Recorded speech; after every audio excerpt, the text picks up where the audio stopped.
Last semester, we looked at secret societies and eschatology, secret history. This semester, we're doing game theory. In this class, I want to connect the two and show you how the world works. Okay? So first thing I want to do is go over some popular conspiracy theories about how the world works.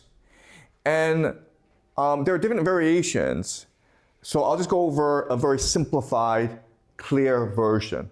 Okay? And remember, if there's anything you don't understand, ask a question and make sure you are clear. Okay, so we start with the Knights Templars.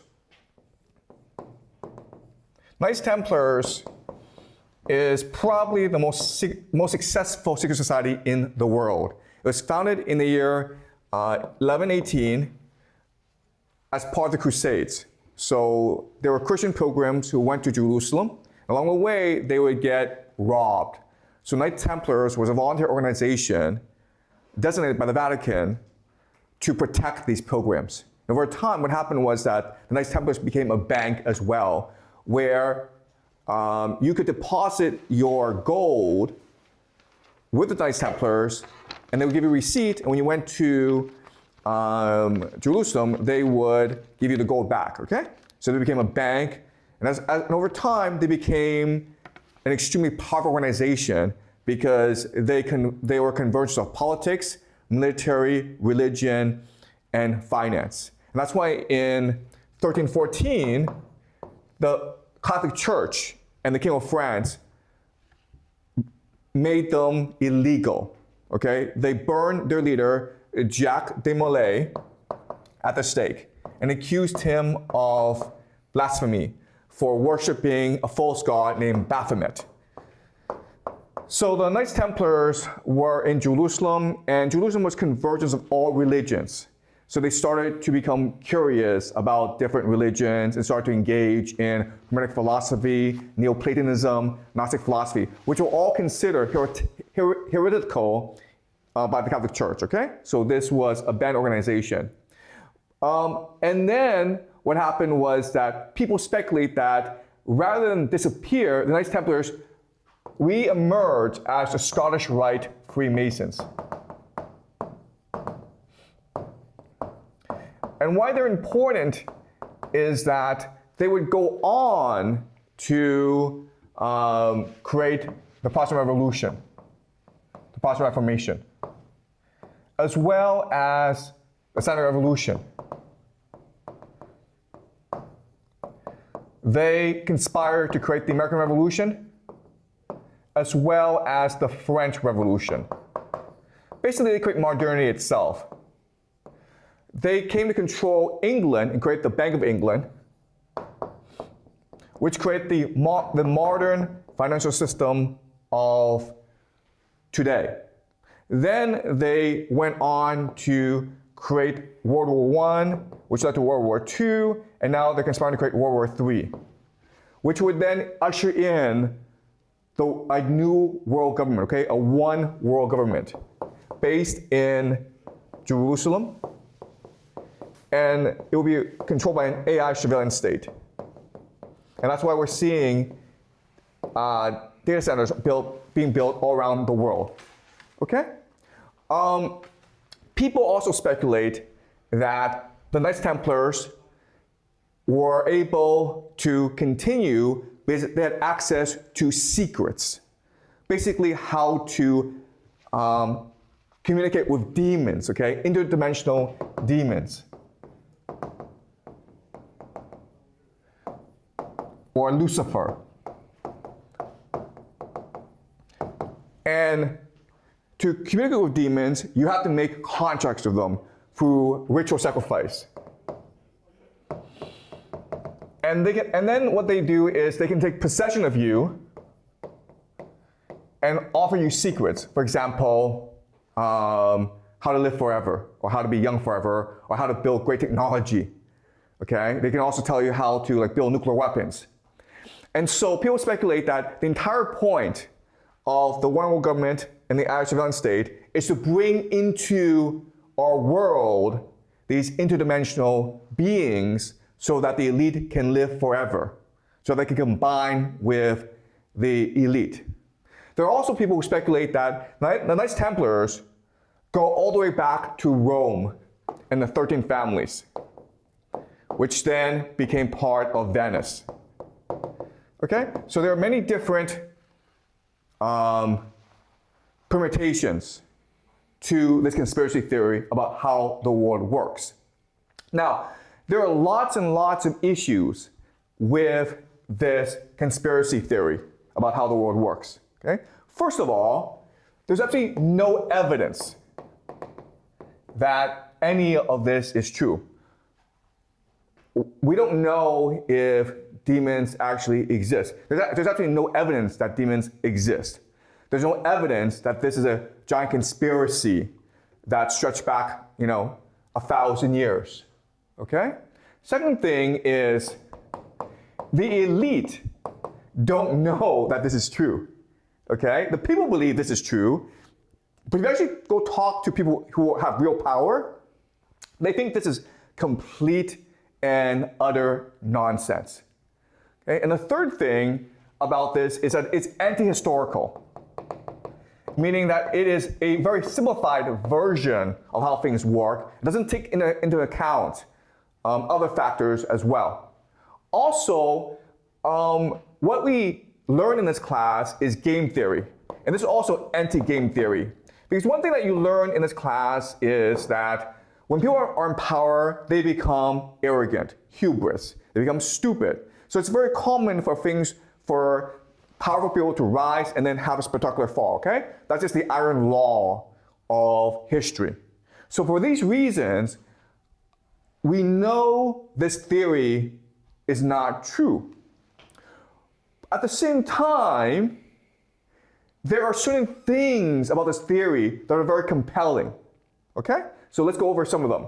Well, the first thing about this theory that's compelling is that it is very intuitive. What intuitive just means is that if I tell it to someone, it makes sense to that person.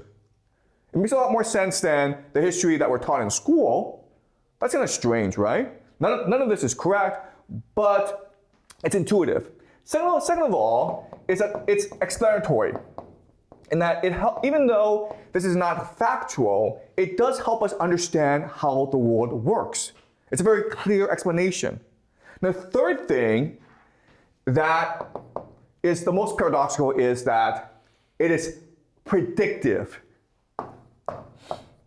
Meaning, it helps us predict how things will turn out in the future. And so even though the elite think this is all insane and there's no way they're plotting to create World War III, there's absolutely no way that they're trying to create an AI surveillance state and create a one world government, chances are these things will happen. Okay? So this creates a huge paradox. How is it that this is not factual, okay? This is not at all factual, but it is truthful. Meaning it gives us tremendous insight into how the world works. All right? So this is a paradox. This is all nonsense, but it helps us predict the future. So it's truthful. So what I'm going to do now is try to explain to you how the system really works, okay? So the main thing you need to understand is that this is metaphorical. Metaphorical. It is not literal. Okay? So what I'm going to try to do now is try to factually explain to you how the world works, okay? And what you will see is that this is a metaphorical explanation for how the world works. It's a good story that people can understand and help them appreciate the nuance of this world. But now I'm going to tell you how it works literally. Okay? All right. So the first thing I'm going to explain to you is that there are people in this world, they're mystics, they're occultists. And they spend all their time trying to figure out how the universe works, okay? They're trying to uncover the secrets of the universe. And there are different secrets, right? There's astrology. Okay? The movement of stars can determine people's fate, okay? The idea of astrology. Then you have alchemy, how to turn nothing into gold, how to turn lead into gold. Then you have eschatology. Eschatology is how the world will end. What's the point of the universe? When will God come to the earth, okay? Then you have sacred geometry. Think of sacred geometry as like particle physics, which is the underlying essence of the universe, okay? So occultists, and these could be poets, philosophers, mystics, they spend all their time thinking about what is the fundamental truth of the universe. And then there are people, okay, who seek power, wealth, and fame. All right? And what they recognize is that if they really want to seek power, wealth, and fame, they need to know these secrets as well. So what happens is that they form secret societies in order to access these secrets of astrology, alchemy, eschatology, and sacred geometry, and then implement it in the world in order to create power, wealth, and influence for themselves. Okay, does that make sense? The thing to understand is that there are many different occultists, many different secret societies, and this all creates very different combinations. Okay, but they're all trying to do the same thing, which is trying to achieve an eschatology. All right? The third element is that you need certain individuals in order to propel society forward, in order to achieve the eschatology of the secret societies, okay? And these people are like agents that the secret societies sponsor. And historically, these people included Julius Caesar, Napoleon, Hitler, Stalin. Today we have Trump and Putin. Okay? All right? So these are agents or maybe messianic figures or even scapegoats that secret societies promote in order to push forward a particular agenda. All right? And remember that it looks simple, but it's not, because there are different occultists with different ideas, and then there are different secret societies who are competing against each other, and they're promoting different individuals in order to achieve their particular vision.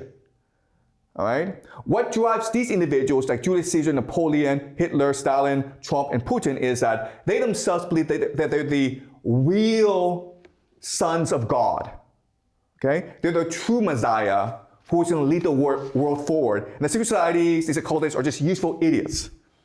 Okay? So this is one framework for understanding the movement of history. All right. So now I'm going to go much more specific. Okay? All right. So there's another way to frame this, which is to say that in the world, in society, there are different groupings, okay? So think of politics. Think of finance, science, religion, military. Okay? Now, the thing about each of these different fields or disciplines is that you have a diversity, a range of behavior with different belief systems. Okay? So each of these different disciplines have their own diverse fields of belief. At a particular point, there is a convergence amongst these different fields. Okay? What makes them converge is the fact that in each field, you have certain individuals, an extreme minority, who seek power, order, and control. Okay? So again, in each field, you're going to have a range. And on one extreme version are those who hate power, but on the other extreme version are those who love power. Okay? And people who love power, order, and control of all these different fields are going to come together and they're going to work together in order to achieve power, order, control, and we call these people secret societies. Okay? Because they're bounded by a similar interest. Now, what's really interesting is that over time, as society becomes much more larger, these different fields expand in size, creating greater diversity. And what happens is that this convergence becomes much stronger in society. And the reason why is that these different fields are not able to coordinate together, but the people inside this convergence are able to coordinate together, which gives them a huge advantage in society. Okay? Which means that they're able to achieve power, order, and control much more likely. Okay?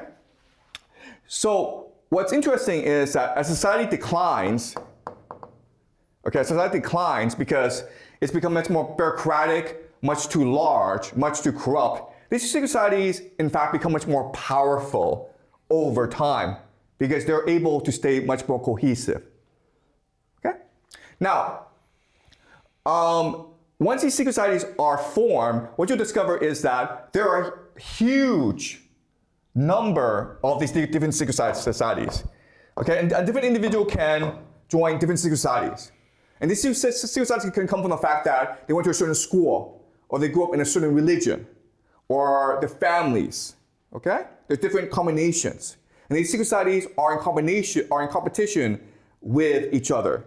And so the criteria for the competition are three things, okay? Legitimacy, authority, and unity, cohesion. Okay? Why are you more legitimate than other secret societies? Why do you have more authority, expertise than other secret societies? Why are you much more unified than other secret societies, okay? To solve this problem, what the secret societies will do is they will go back in time and reimagine history to show that they are connected with the entirety of history. Okay? So what they'll say is, okay, well, we got to start not today in our school, but because we're connected to the Freemasons, or they're connected to the Knights Templars, okay? So they go back and create a cosmology that explains their origins. And obviously, the further you go back in time, the more legitimate, the more authoritative you are. Does that make sense? All right, so they're going to go back and they're going to create their own history, and that's why people think that they stretch all the way back to Rome. Okay, or maybe Babylon. And what allows for people to believe that this is continuous is the fact that the elites in each particular time behave the same way, which is that they're all seeking power, order, and control. And those who win out have three particular characteristics, okay? First of all, these are people who are addicted to power. They obsess about it. They're obsessive about it. They will do everything possible in order to obtain more power. And power is expansive and all-consuming, okay? Meaning they cannot stop but try to obtain more power. They behave in a certain way that looks as though they are possessed by demons.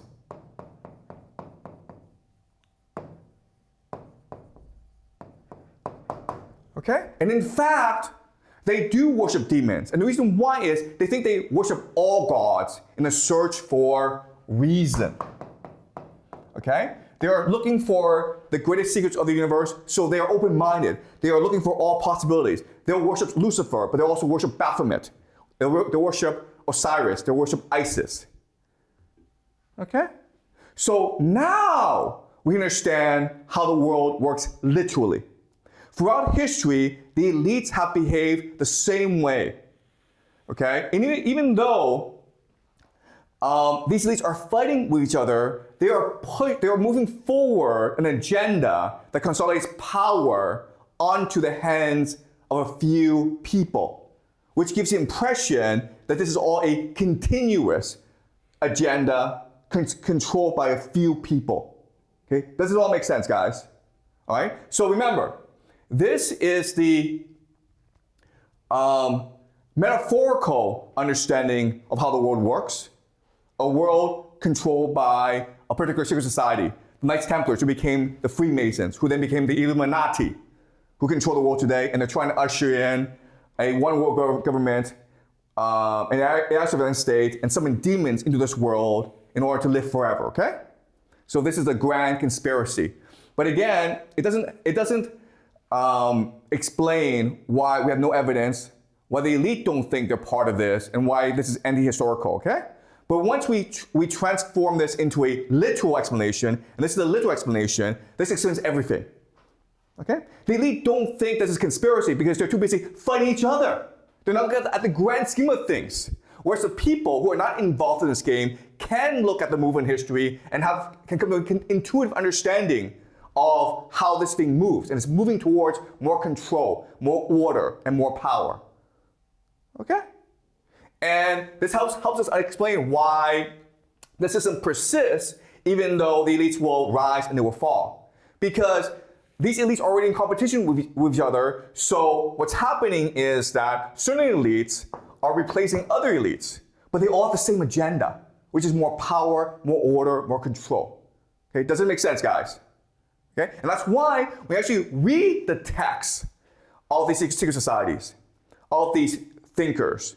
They look as though they are building on top of each other, even though they probably have not read each other, okay? People who seek power are very much alike. They're different from you and me in that they're probably psychopaths, okay? All they care about is power, and so powerful people come together in order to create more power for themselves. Okay, does it make sense, guys? Okay, so now what we're gonna do is we're gonna go over the evidence, okay? So what I wanna first do is discuss this man. His name is Albert Pike.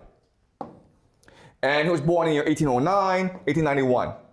And why he's important is that he's considered the grand architect of American Freemasonry.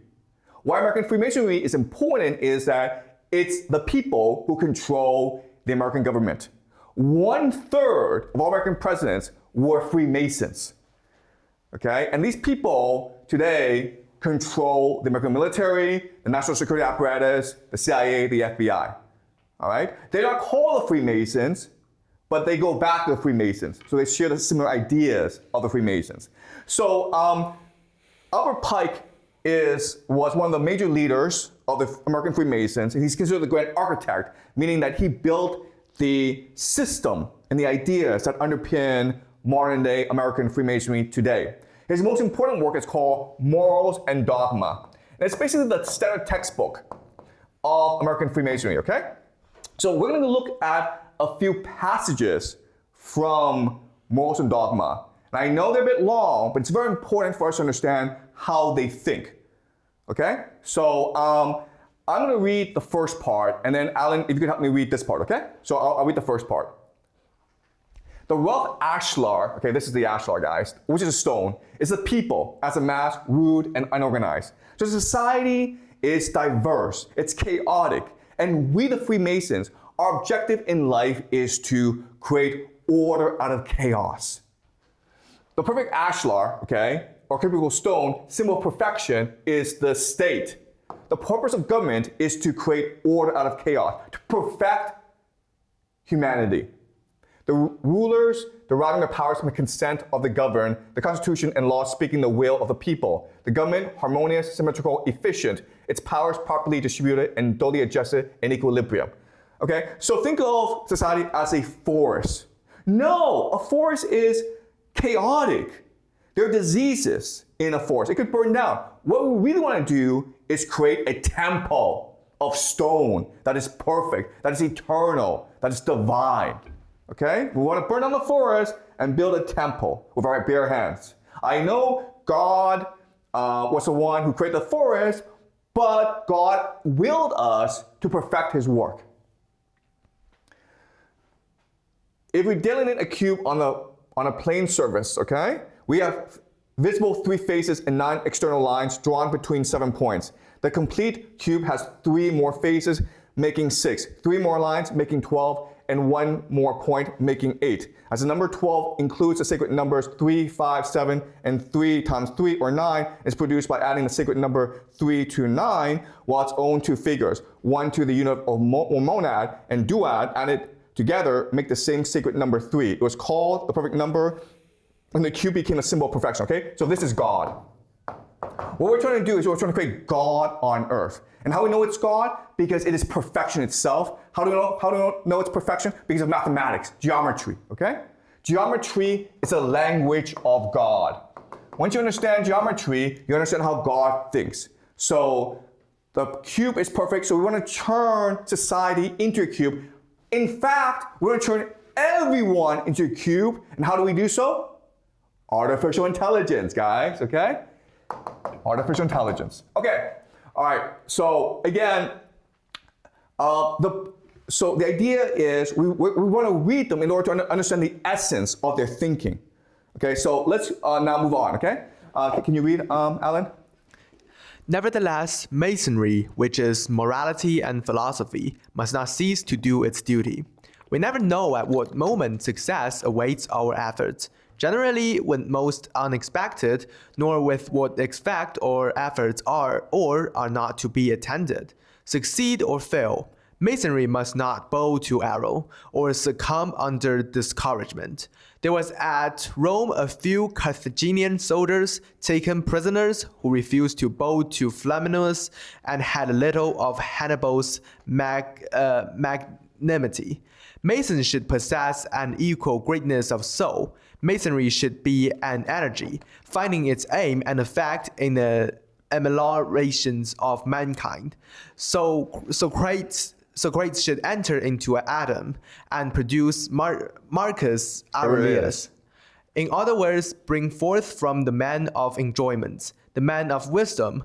Masonry should not be a mere watchtower, built upon mystery from which to gaze at ease upon the world, with no other result than to be a convenience for the curious, to hold the full cup of thought to the thirsty lips of men, to give all the true ideas of deity, to harmonize conscience and science, are the province of philosophy.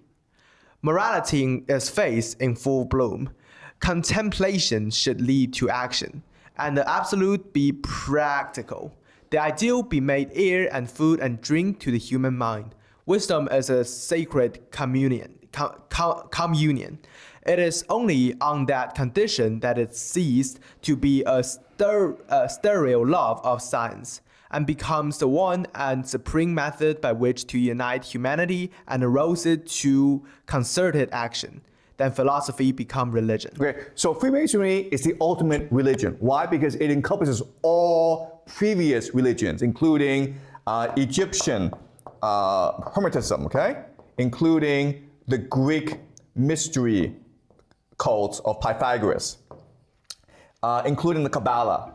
Okay, so it has scoured the entire history and found the best ideas of humanity and put them together to create Freemasonry. And the ultimate goal is for each of us to become a stone, stoic, unrelenting, perfect faith. And then if we put all of humanity together and we're all stones, then we can create the perfect temple of God. Okay, we can create God on earth. So imagine a pyramid, and we're all stone in the pyramid. And we all have responsibility to become that stone through faith, through practice, through reflection, okay? So Socrates should enter into Adam and produce Marcus Aurelius. So the height of humanity is reflection and reason, where we surrender our emotions to geometry. Okay? All right, let's keep on going. All right, so does it all make sense so far? All right, let's keep on going.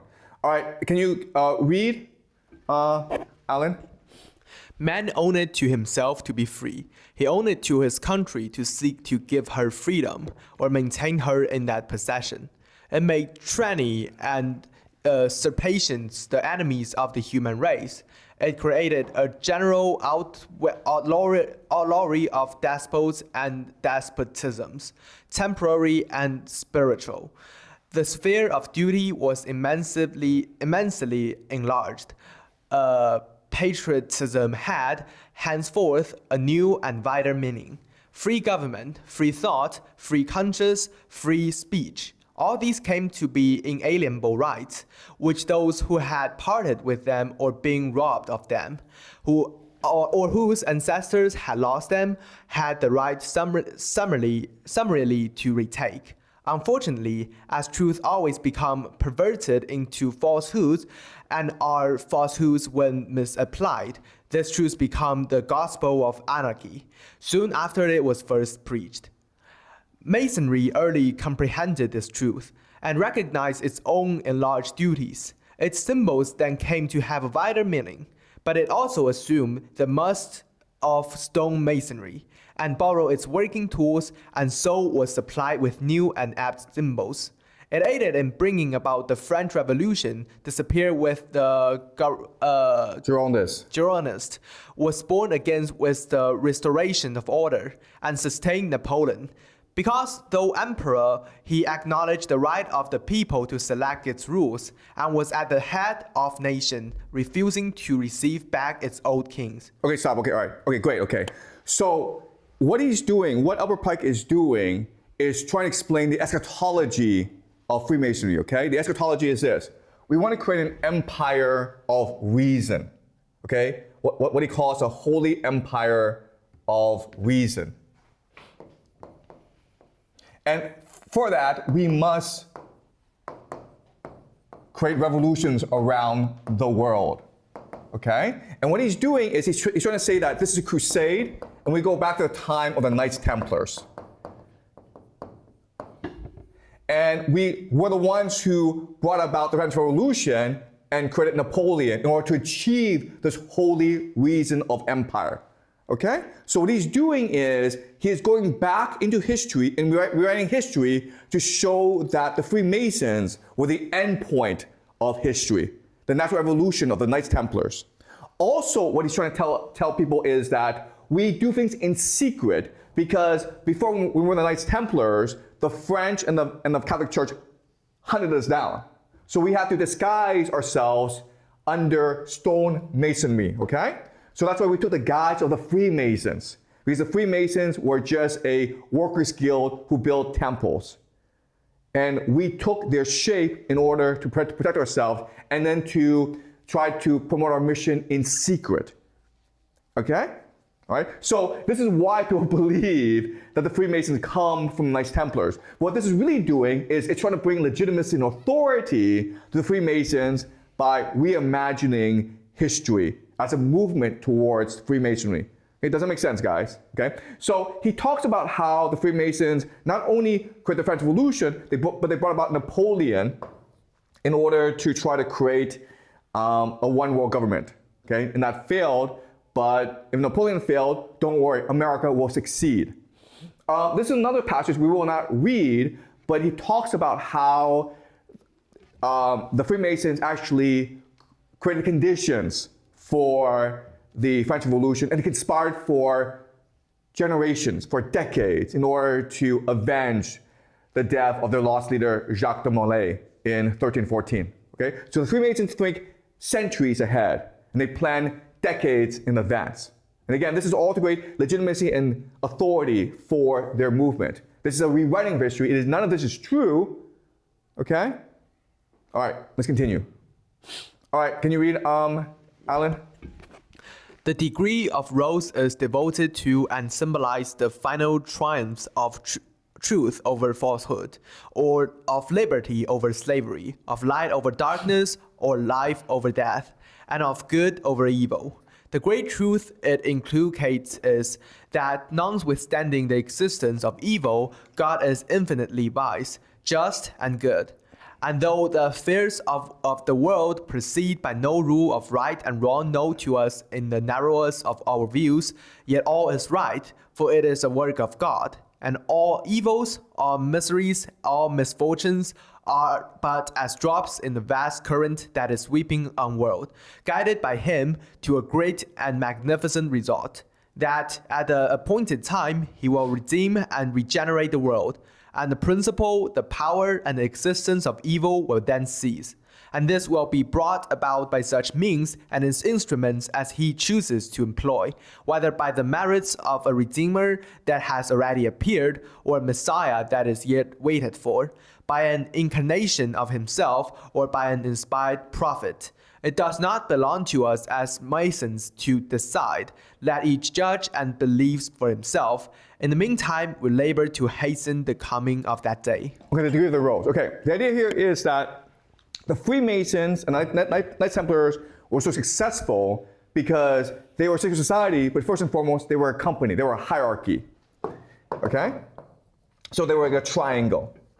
And to climb the hierarchy, you have to constantly reinvent yourself. You have to adopt new ideas. And based on your performance, based on your ideology, they will promote you to a new rank, okay? So in Scottish Rite Freemasonry, there are 33 ranks. And you just climb up higher and higher. And each time you climb the rank, they will teach you a new way of understanding the world. And based on your fluidity, based on your mental flexibility, you'll climb higher and higher, okay? So they're trying to train you into a mastery of knowledge. Okay, and that's why they're so successful. All right, can you read, Alan? Let us, in order to understand this old thought, first follow the soul in its descent. The sphere or heaven of the fixed stars was that holy region, and those Elysian fields that were the native domicile of souls, and the place to which they reascended when they had recovered their primitive purity and simplicity. From that luminous region that the soul set forth, when it journeyed toward the body, a destination which it did not reach until it had undergone 3 degradations, designated by the name of death. Okay, stop. Okay, all right. So this passage just shows you that the Freemasons are trying to incorporate all philosophies, including the Kabbalah, the Gnosticism, and Hermetic philosophy, okay? And as a result, they try to be complete, okay? So their main advantage is in their completeness, meaning they have an explanation for everything. So what they're trying to tell us is that we are first and foremost souls that came from heaven. And why do we come to heaven? To experience the world. And we become trapped in our bodies because our bodies want to experience sensual pleasures, but our souls want to only experience spiritual pleasures. So the world is a spiritual war in ourselves, between our material selves, which want sex, food, and money, and our spiritual selves that seek connection with reason, okay? And the way to defeat ourselves is through geometry, by turning ourselves into a sacred cube that connects back to the divine. All right? Okay, can you read, Alan? Question. What is to us the chief symbol of man's ultimate redemption and regeneration? Answer. The fraternal supper of bread which nourishes, and of wine which refreshed and accelerates, symbolical of the time which is to come, when all mankind shall be one great harmonious brotherhood, and teaching us these great lessons, that as matter changes ever, but no single atom is annihilated. Okay, all right, stop. Okay, all right. So this is the idea of fraternity. And how do you create a fraternity? Well, the simple way is to engage in a supper together, okay? Just like Jesus in the Last Supper, and to share communion, okay? Is that a communion? So that you all feel connected with each other. But over time, because there are certain elements of the Freemasons, Knights Templars, who want power, order, and control, they engage in more extreme practices. And so what they will do literally is they will eat the dead corpse of an old Freemason in order to connect themselves to each other as well as to their past. Okay? They believe that the Freemasons, through tremendous spiritual sacrifice, are able to congregate, inhabit spiritual energy that still resides in the body. So they will dig up the corpse and then eat that corpse in a commune, in a dinner, okay? All right? So again, the thing about secret societies is that those who are the most extreme, those who are the most fanatical, will win out in the end. Okay? All right. So can you continue? Yeah. You have heard more than one definition of Freemasonry. The truest and the most significant you have yet to hear, it is taught to the entered apprentice, the fellow craft, and the master, and it is taught in every degree through which you have advanced to it is. It is a definition of what Freemasonry is, of what its purposes and its very essence and spirit are. And it has for every one of us the forces and sensitivity of a divine law, and impose on every one of us a solemn obligations. It is symbolized and taught to the apprentice as well as to you by the compass and the square, upon which, as well as upon the book of your religion and the book of law of the Scottish Freemasonry, you have taken so many obligations. As a knight, you have been taught by the swords, the symbols of honor and duty, on which you have taken your vows. It was taught you by the balance, the symbol of all equilibrium, and by the cross, the symbol of devoutness and self-sacrifice. And all that these teach and contain is taught and contained for enter apprentice, knight, and prince alike, by the compass and the square. For the apprentice, the points of the compass are beneath the square. For the fellow craft, one is above and one beneath. For the masters, both are dominant and have rule, control, and empire over the symbol of the early and the material. Freemasonry is the subjugation of the human that is in man by the divine, the conquest of the appetites and passions by the moral sense and the reason, a continual effort, struggle, and welfare of the spiritual against the material and sensual. That victory, when it has been achieved and secured, and the conqueror may rest upon his shield and wear the well-earned laurel is the true only empire. Okay, the truly holy empire of reason, okay? So let me explain to you the symbolism of Freemasonry. This is the compass, okay? What does the compass do? The compass sets the boundaries. It rules, right?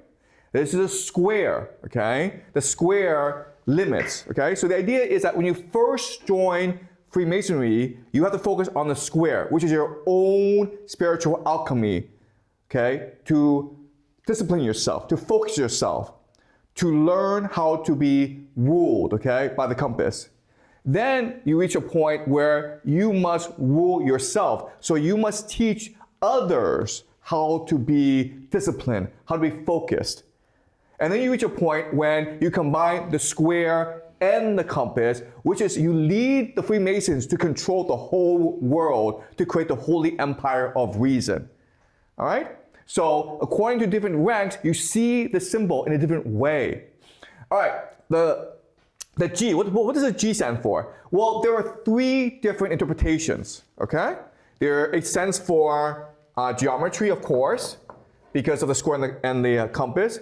It stands for God, or Gnosticism, or Grand Architect, okay? So what the Freemasons believe is that there is a God, but he created this world for us to perfect by ourselves, then God left us. So he's the architect, but that means that we have a responsibility to renovate and perfect the world that we live in, okay? But there's also people who believe that the G stands for the generative principle, okay? So there's male and there's female. The female is a productive principle, the thing that gives birth. The male is a generative principle, the thing that energizes the female. Okay? So what's interesting is that if you put all this together, you put generative principle, generate, plus geometry, what you get is God. Okay? And what does generative and geometry equal? It equals AI, artificial intelligence. So at the very beginning of Freemasonry, there was an impetus, a desire among them to prove that they could be God by creating life itself. All right? In the beginning, they called this golems. But now, if you think about it, that's why they want to create AI. To prove that they can be God themselves. Once you create AI, then you perfect the world. Okay? So that is Freemasonry. And you can see how it gives rise now to artificial intelligence. I'm not saying that they plan for artificial intelligence. What I'm saying is that the people in charge now of artificial intelligence, including people like Sam Altman, Peter Thiel, Larry Ellison, Elon Musk, they can now go back to this tradition and basically appropriate this tradition in order to justify their AI surveillance state. All right? Okay, so now let's move on. This is Zbigniew Brzezinski. And he was National Security Advisor to Jimmy Carter, okay? Who was President of the United States. And he's a founder of something called the Trilateral Commission, which basically tries to implement American grand strategy in the world. And this was funded by David Rockefeller, who obviously was one of the wealthiest, most powerful Americans to ever live. So this is a very powerful individual. And we're going to read certain writings from his book, Between Two Ages. And when we read it, you'll see how similar it is to Albert Pike. Now, I don't think that Zbigniew Brzezinski read Albert Pike, and he probably himself is probably not a Freemason. But again, you don't have to read Albert Pike. You don't have to be a Freemason to think like them. These are all people obsessed with power, control, and order.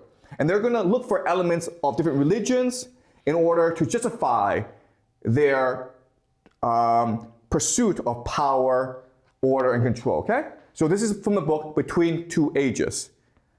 Can you read, Alan? The emergence of a large dominant party alongside the more narrowly focuses and more intensively doctrinal groupings on the right and the left could accelerate the trend towards such technological managerialism. Such a large dominant party would combine American society's quest for stability with its historical affinity for innovation, relying on scientific growth to produce the means for dealing with social ills. It would tap the nation's intellectual talent for broad target planning and exploit the existence of doctrinal groups by using them as social barometers and as sources of novel ideas. Persisting social crisis, the emergence of a charismatic personality, and the exploitations of mass media to obtain public confidence would be the stepping stones in the piecemeal transformations of the United States into a highly controlled society. In different ways, both the doctrinarian and the conservative might find the temptations inherent in the new techniques of social control too difficult to resist. The inclinations of the doctrinal left to legitimize means by ends could lead them to justify more social control on the ground that it serves progress. The conservatives preoccupied with public order and fascinated by modern gadgetry would be tempted to use a new technique as a response to unrest, since they would fail to recognize that social control is not the only way to deal with rapid social change. So this book is written about 1970s, okay? This is like 40, 50 years ago. What's amazing about this paragraph is that it perfectly describes America today. This is not just a prophecy, it's almost like a plan, okay? So let me explain what he's saying. He's saying that democracy is problematic. Why? Because it always leads to polarization.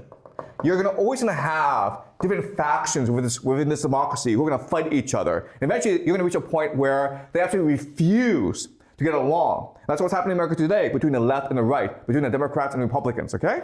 And he's saying this is going to create a series of crises, social crisis. And the solution, he believes, is a technocracy. All right? So basically, a bureaucracy in Washington, D.C., run by engineers who use artificial intelligence, who use data and statistics in order to better govern society, and who are better able to use this social polarization in order to better manage society. Okay? And this is a really, really interesting sentence. Persisting social crises. Okay? So what's happening in America right now is the divide between the left and right. The emergence of a charismatic personality. Who's that person? Charismatic personality? Donald Trump, guys! And the exploitation of mass media, okay? So just basically social media in order to indoctrinate and brainwash you. To obtain public confidence would be the stepping stones in the piecemeal transformation of the United States into a highly controlled society, a AI surveillance state. So what he's saying is this. Eventually you'll reach a point where the divide will be so vast, the economy will be in such trouble, the people will be so angry that they will demand a Napoleon or Julius Caesar to arise to lead them into a dictatorship. And this could be a good thing because this could create a technocracy which would be better able to govern society, okay? All right? So this is a continuation of the Freemason project of trying to create order out of chaos. All right? And what he's saying is this. It will be the conservatives, the Republicans, who will win out in the Civil War because they're the ones who are preoccupied with public order and gadgetry, okay? They are the ones who will want the AI surveillance state. Okay? Once you have the AI surveillance state, you now have the technocracy. And the world will be perfect. All right? Does it make sense to you guys, what he's saying here?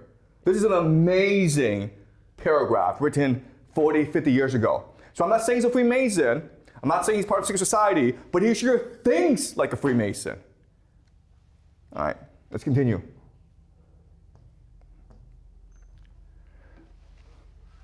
All right, can you? Yeah. It was a frontier tradition that stirred the American imagination, created a society of movement and growth, and gave American its integrative myth. Scientific explorations, including exploration of space, has become the functional equivalent of Americans' frontier tradition, and such endeavor is immediately relevant to the educational and scientific attainment of the country. Okay, stop. Okay, can you just read the last paragraph? Okay. To many Americans. To many Americans, contemporary liberalism offers neither principles nor progress. The crisis of American liberalism is hence both a crisis of confidence and of historical relevance. Okay, so what he's saying here is that democracy was a historical accident. It was good for America before, but in the future, liberalism will probably be a bad thing, okay, because it's too divisive. Okay? So what's the solution then? Well, this is the solution. Can you read, please? Yeah. That is why... Can you read slower, please, Alan, okay? You don't have to rush. Yeah. Okay, just read slower. Keep on going. That is why Marxism represents a further virtual and creative stage in the maturing of man's universal vision. Marxism is simultaneously a victory of the external, active man over the inner, passive man, and a victory of reason over belief. It stresses man's capacity to shape his material destiny. Finite. Okay, stop. Okay, all right. So this is an amazing passage, okay? This is the guy who was National Security Advisor to Jimmy Carter. At this time, this is the height of the Cold War. America is fighting a war with the Soviet Union. And the National Security Advisor of the United States to Jimmy Carter says that democracy is bad, Marxism is good. Okay? Marxism is good. Why? Because it is the end point of history.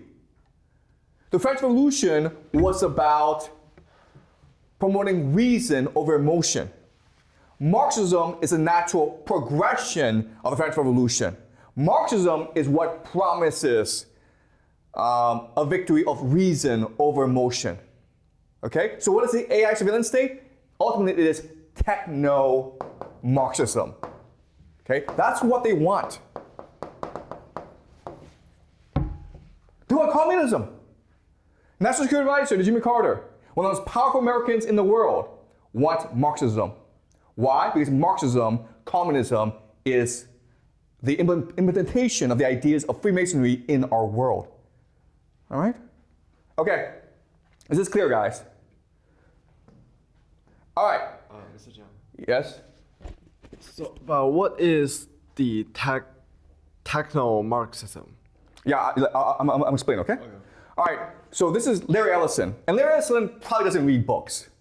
Okay, he's probably never read Albert Pike. He's probably never read Zbigniew Brzezinski, okay? But he's one of the most powerful men in America because he founded a company called Oracle. Oracle. All right?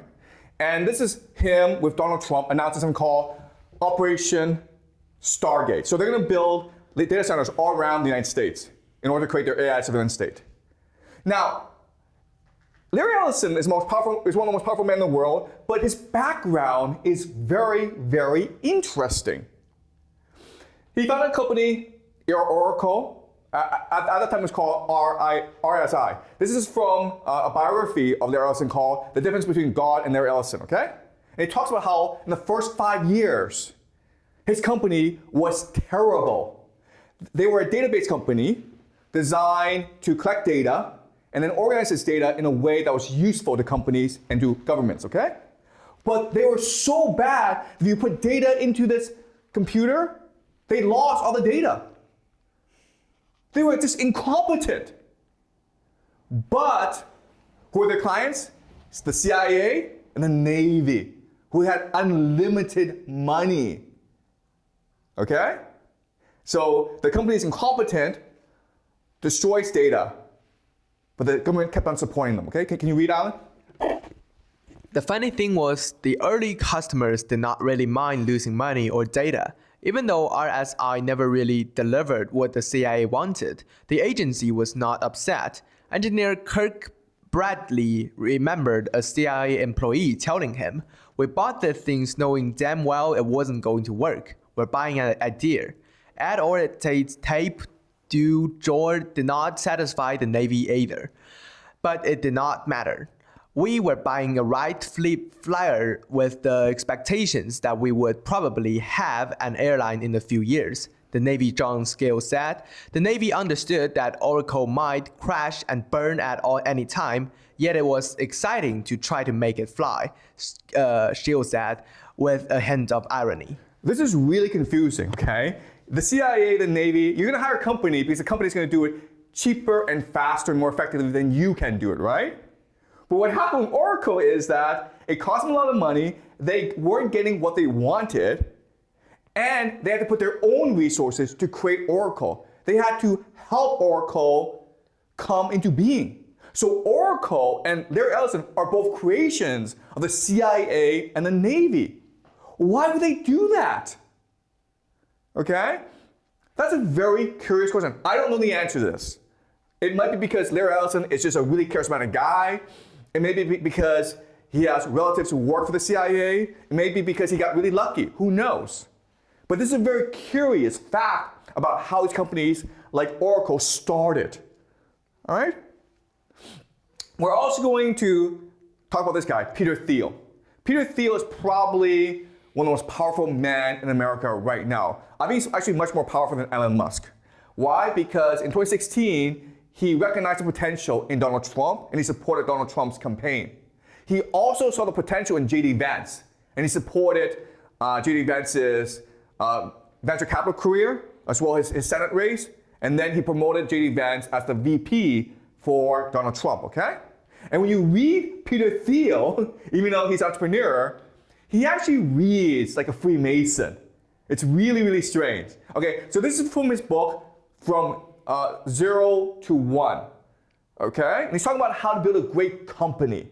And what he tells you is this. If you want to build a great company to compete against other companies, you're an idiot.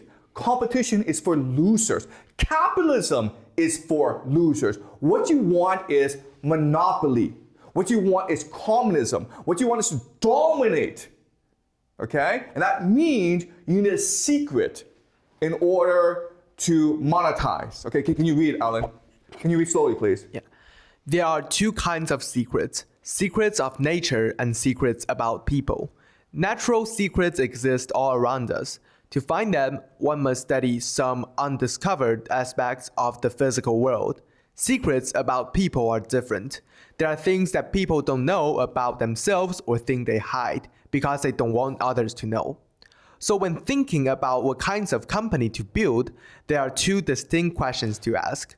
What secrets is nature not telling you? What secrets are people not telling you? If you find a secret, you'll face a choice. Some are more dangerous than others, as false tells Wagner. The few who know what might be learned, foolish enough to put their whole heart on snow, and reveal their feelings to the crowd below, mankind had always crucified and burned.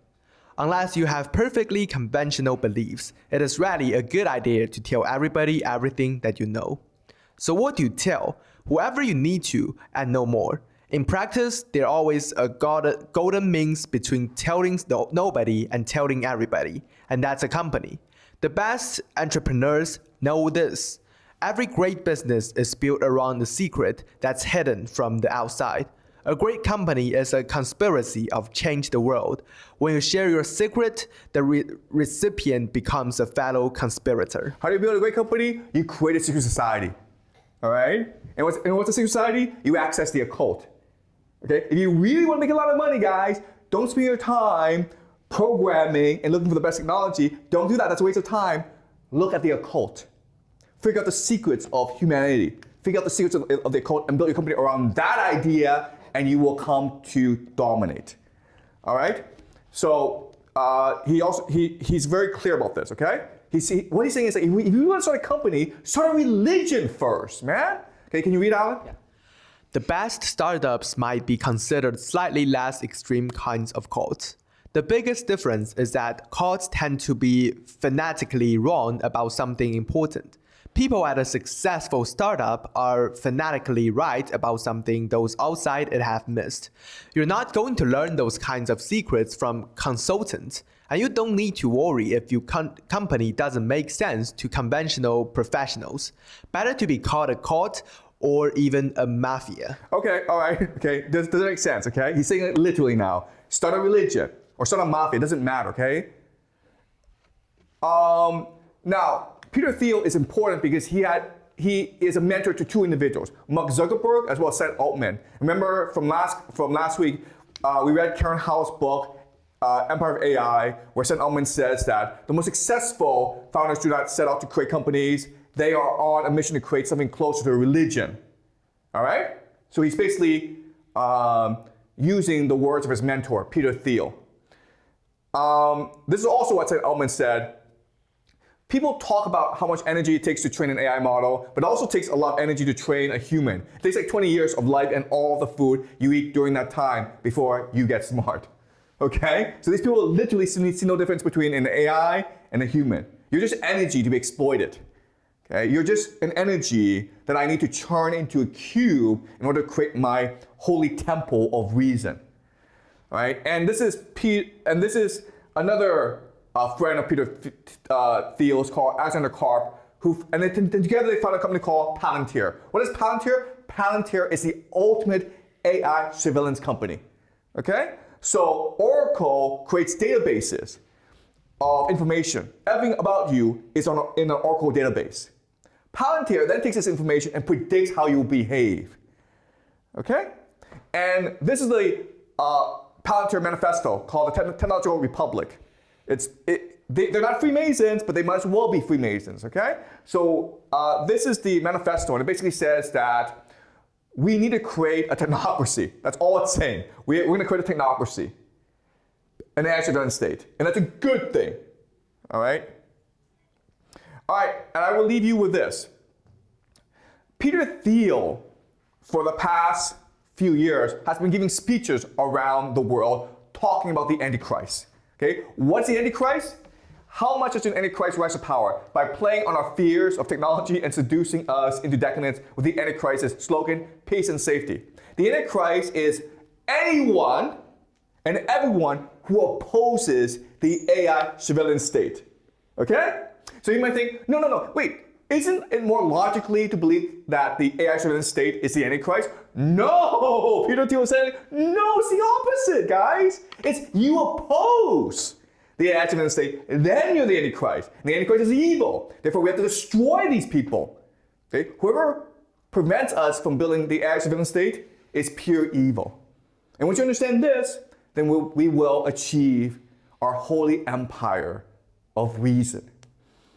Okay? Any questions, guys? So can we understand the Freemasonry, which is the kingdom of reason, as a kind of brainwash? Okay. Freemasonry is a group of people who practice certain things. And at the very heart of Freemasonry is an eschatological vision of trying to achieve the end of the world, which is a one world government based in Jerusalem, and where everyone obeys this government. And if you obey, then the world is perfect. Okay, does that make sense? Yeah. Okay, and so how do you get people to obey? AI, right? You don't want to work out, you don't want to study, you don't want to work and pay taxes? Well, let's have an AI in your head, a microchip in your head that tells you, no, Vincent, you should pay your taxes. No, Vincent, you shouldn't drive drunk. Okay? And that's the idea. It's about alchemy, human perfection, trying to turn you into an obedient robot that can be programmed. Okay? Does that make sense? But it's a good thing, because once we do that, there'll be peace, there'll be happiness, there'll be safety. It's a good thing. Yeah? But if that was a good thing, like, what matters about human subjectivity if the AI fully controls you? Human subjectivity is bad because it leads to sin, it leads to errors, it leads to confusion. You understand? If we all think alike, the world is not perfect. We now achieve a common brotherhood of humanity. We now achieve God. If everyone thinks alike. And that's what AI can do for us. Any more questions?